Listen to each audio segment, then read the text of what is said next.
When 22-year-old Lisanne told her parents that she planned to embark on a 6-week journey to Costa Rica, her decision was met with mixed feelings.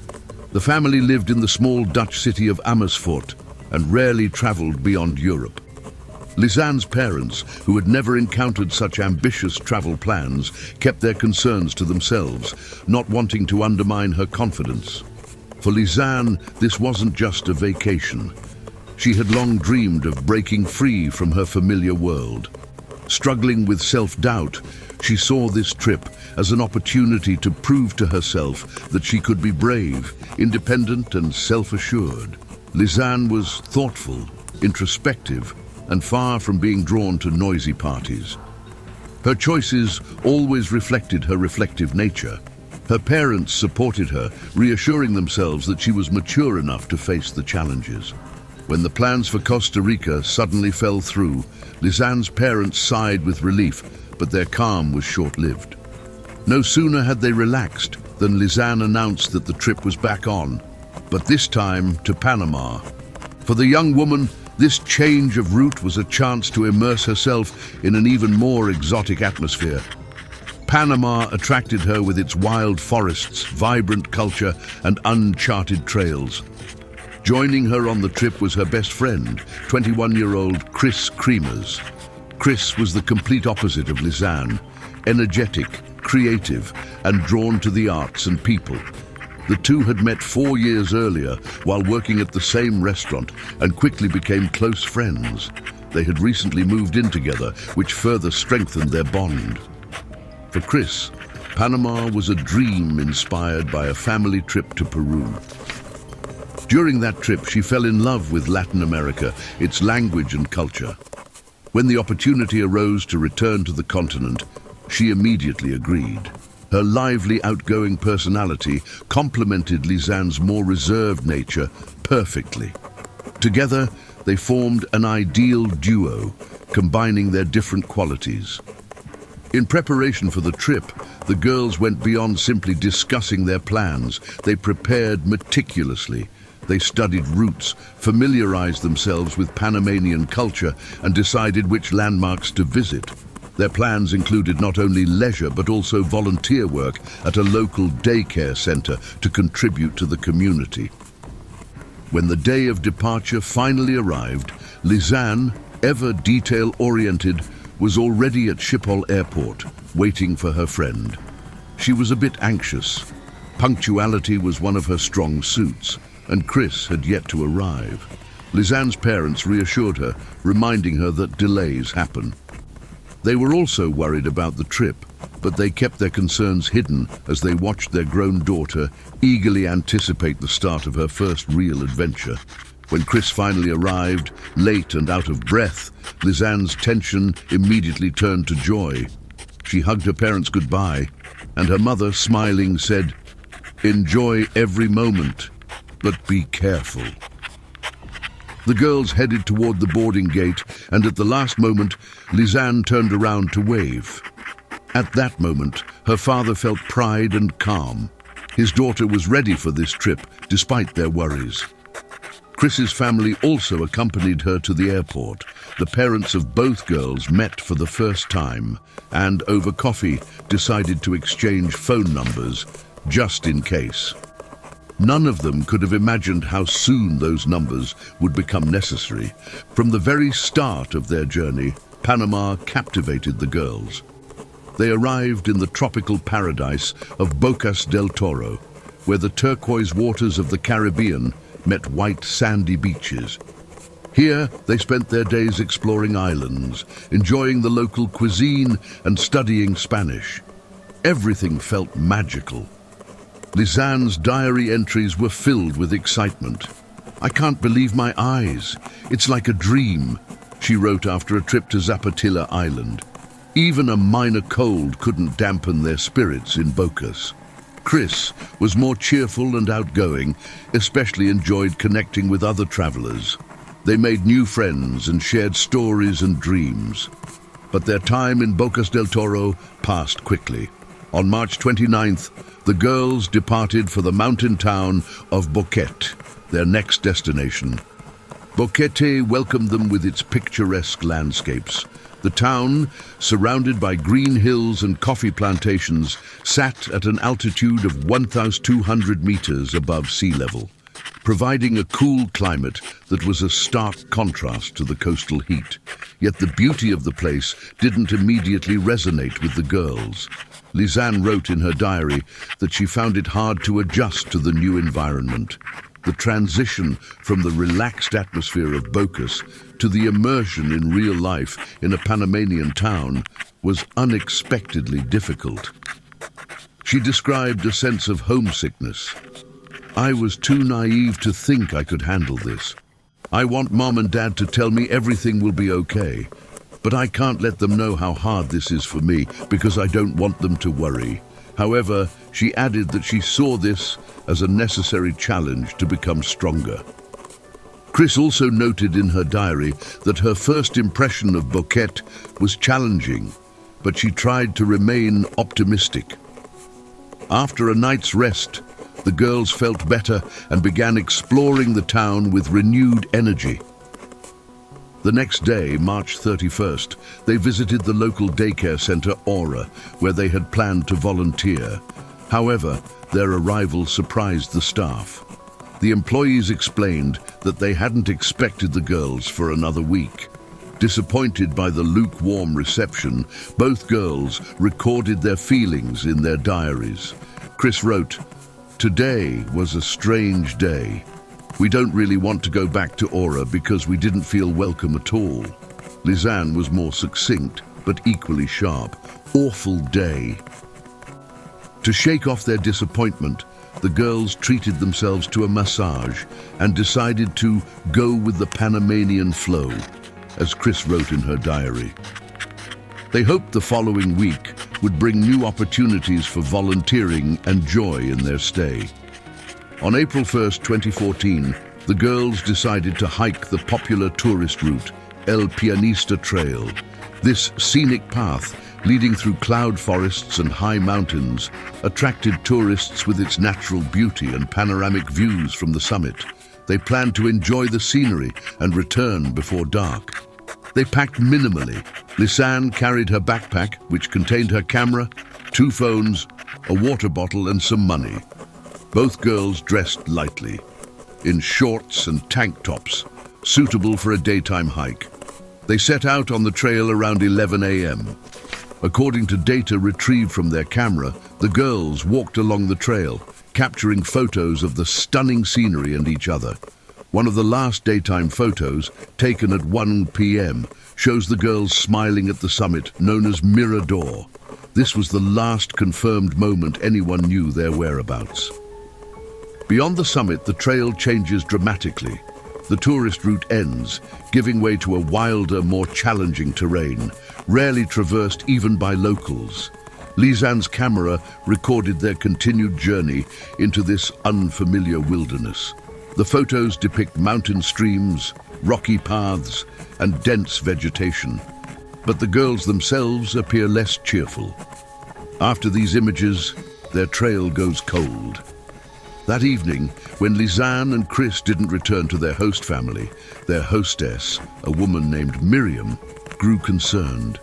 She had left them breakfast in the morning, which remained untouched.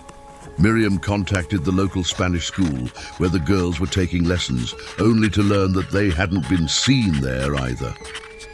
The next morning, April 2nd, at 7 a.m., realizing the girls were truly missing, Miriam alerted local authorities. Meanwhile, in the Netherlands, Lisanne's family received a chilling phone call in the middle of the night. They were informed that the girls had not returned from their hike. Trying to stay calm, Lisanne's parents hoped this was a misunderstanding and that everything would resolve quickly. But with every passing hour, their worry deepened. Search efforts began swiftly. Local guides, rescue teams, and even tourists joined in, scouring the area around the El Pianista Trail. In the early days, the search yielded no results. The situation grew more complicated. No one knew where the girls had gone after reaching the summit. Neither Kris nor Lisanne had left a note or informed anyone of their plans. Their phones lacked local SIM cards and worked only with Wi-Fi, rendering them almost useless in an emergency. This lack of communication severely hindered the search. On June 14th, 2.5 months after the girls disappeared, a breakthrough came. In the remote village of Alto Romero, a local woman discovered Lisanne's backpack on the banks of the Serpent River, a tributary of the Colubre River, approximately 17 kilometers from Boquete. Strangely, the backpack was in excellent condition. Its contents, including phones, money, and a camera, were dry and undamaged. This discovery reinvigorated the search. Data extracted from the phones and cameras helped reconstruct the girls' final days. Their phones showed that the first emergency call to 112 was made on April 1st at 4:39 p.m., just a few hours after they reached the summit. Later that same day, they attempted to call 911, but none of the calls connected. On April 2nd, they continued trying to call for help, but the signal remained non-existent. By April 4th, Lisanne's phone battery had died, and the attempts to use the phones became less frequent. However, data from Kris's iPhone revealed that someone turned it on multiple times until April 6th, possibly searching for a signal. That marked the last recorded activity on either device. The photos found on Lisanne's camera attracted the most attention. Among them were nighttime shots taken on April 8th, nearly a week after the girls vanished. Over 90 photos, captured in complete darkness, showed fragments of the forest, pieces of paper, and even the back of Kris's head. These images sparked countless questions and theories. Why were they taken? What happened that night? And who was behind the camera? A few days after the discovery of the backpack, more remains were found in the same area. A boot containing a human foot was discovered, followed by a portion of a pelvis and rib bones. DNA tests confirmed that they belonged to Lisanne and Kris. However, the condition of the bones raised further questions. Some appeared unnaturally bleached, as if treated with chemicals or exposed to prolonged sunlight, while others showed minimal signs of decomposition. Panamanian authorities concluded that the girls had become lost and died from exhaustion and injuries. However, many found this explanation insufficient to address the inconsistencies. The pristine condition of the backpack, the lack of evidence of a shelter attempt, and the absence of any definitive signs of violence or struggle. These gaps gave rise to numerous theories, ranging from accidental death to foul play and even supernatural events. The recovered phones provided further clues but deepened the mystery. The last emergency call was made on the morning of April 3rd, and on April 5th, someone attempted to use Kris's phone, but seemingly no longer knew the correct PIN code. These small but significant details resembled a cipher, one investigators couldn't crack. As the days turned into weeks with no answers, the families of the girls grew increasingly desperate. The discovery of the backpack only intensified speculation. How had its contents remained so dry and intact despite months in the harsh environment?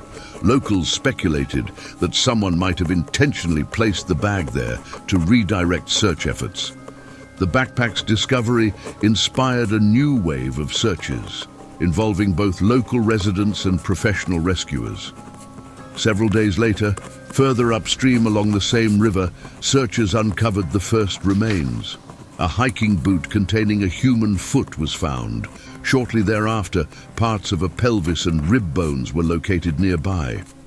These findings were key to confirming the girls' deaths, but explaining their origins proved much more complicated.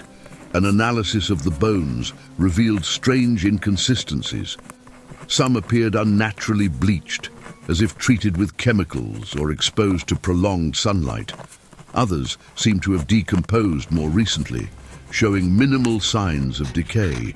These contradictions raised pressing questions. If the bones had been subject to external influences, why was Lisanne's backpack, found in the same area, nearly pristine? Each new piece of evidence made the official explanation of an accident harder to accept. When details of the final photos on Lisanne's camera became public, the case drew even more attention.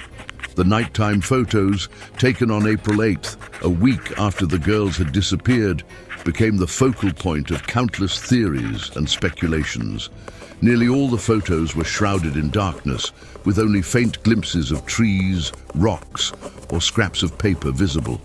One photograph stood out, a shot of the back of Kris's head, her hair filling the frame. These photos provided no obvious answers, only more questions. Who took these photos? Why?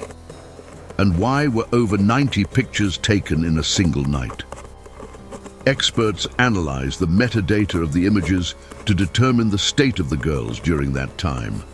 One theory suggested that the camera's flash was being used as a light source or as a means of signaling for help. Yet it seemed peculiar that all the photos were taken from the same spot, with no visible attempt to move or find a way out. Some speculated that someone else, perhaps an unknown third party, had taken the photos while accompanying the girls in their final days. Amid these discoveries, search teams continued to comb the area. Specially trained dogs were brought in, but the humid climate and heavy rains made their work challenging. The region where the backpack and remains were found was so remote that navigating it without local guides was nearly impossible.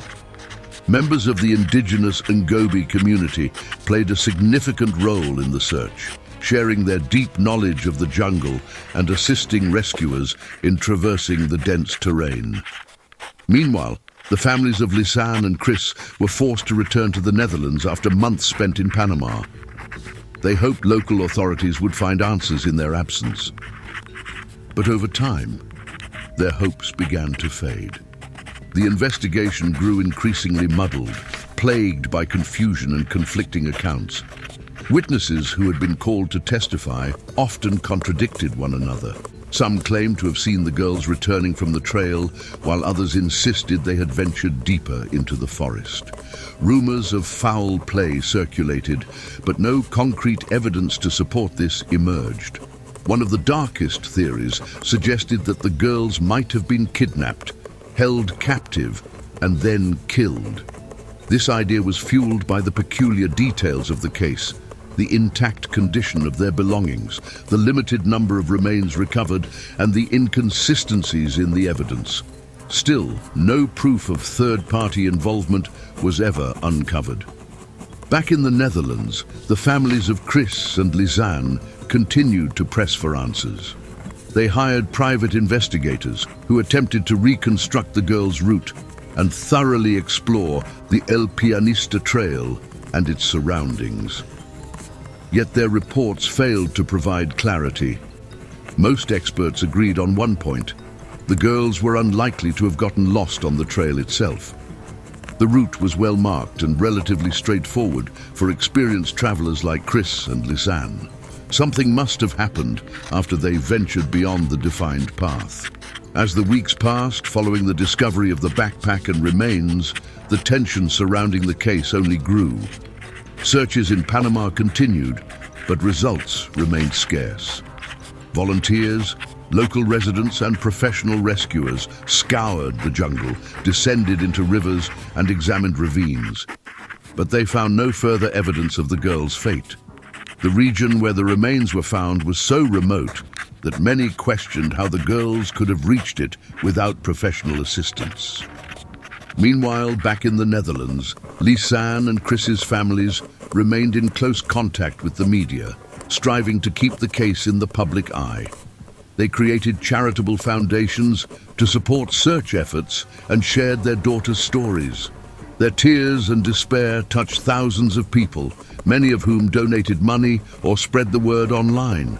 Yet as time went on, answers remained elusive.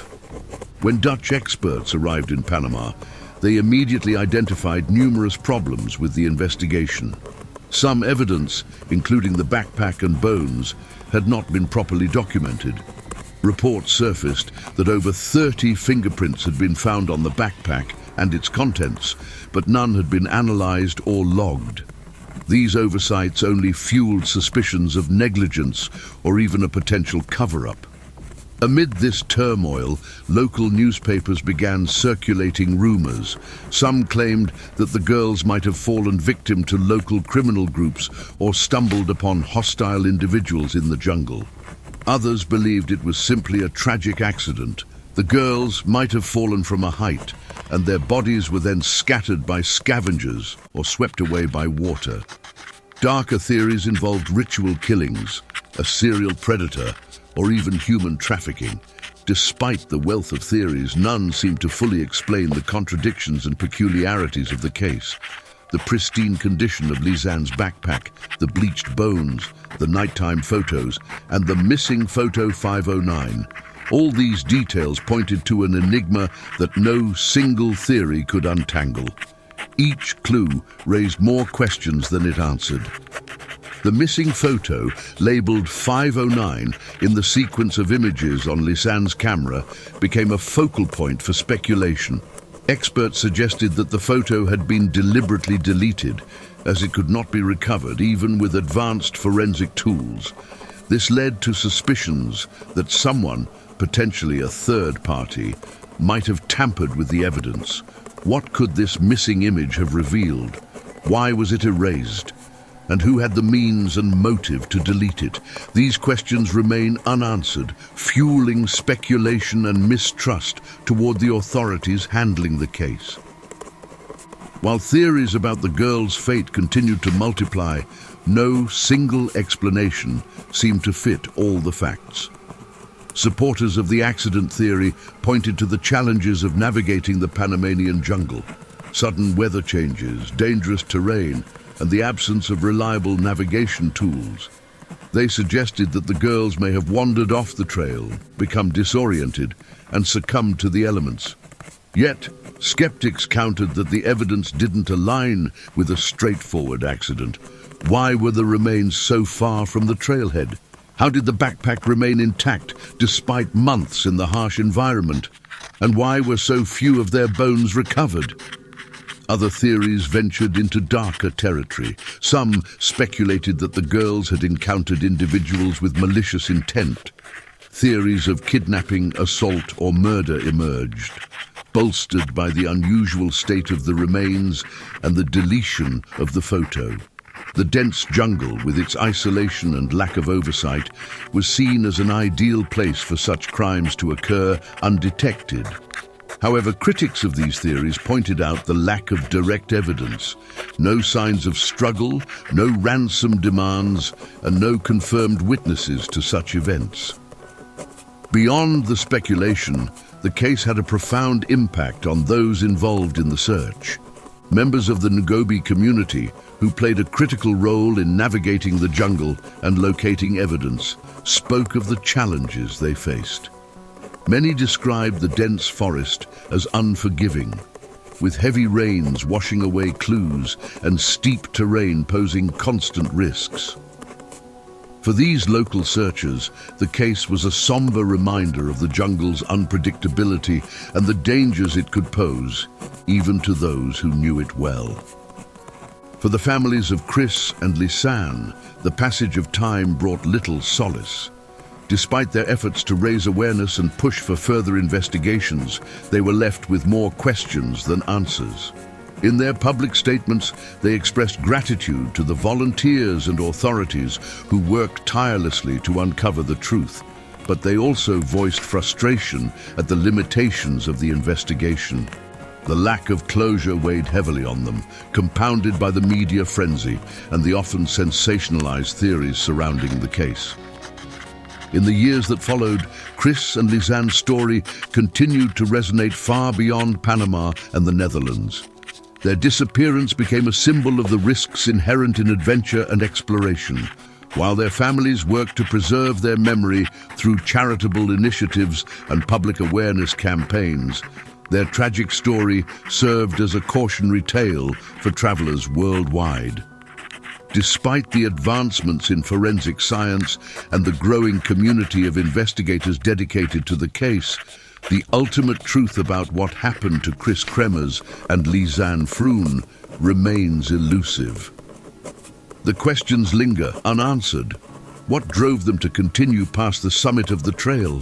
What transpired during those fateful days and nights in the jungle? And who, if anyone, might hold the key to solving this haunting mystery? Today, the El Pianista Trail stands as a silent witness to their journey, marked by a memorial in their honor. For some, it serves as a place of quiet reflection, a space to honor the memory of two young women who sought to explore the world and embrace its beauty. For others, it is a reminder of the many unanswered questions that still linger in the dense jungle beyond the summit. The case of Kris and Lisanne remains an enigma, a story of potential and tragedy that resonates deeply with all who hear it. Their lives, though cut short, have left a lasting legacy, one that challenges us to explore responsibly, to prepare for the unknown, and to always hold on to the hope that one day the truth may finally come to light.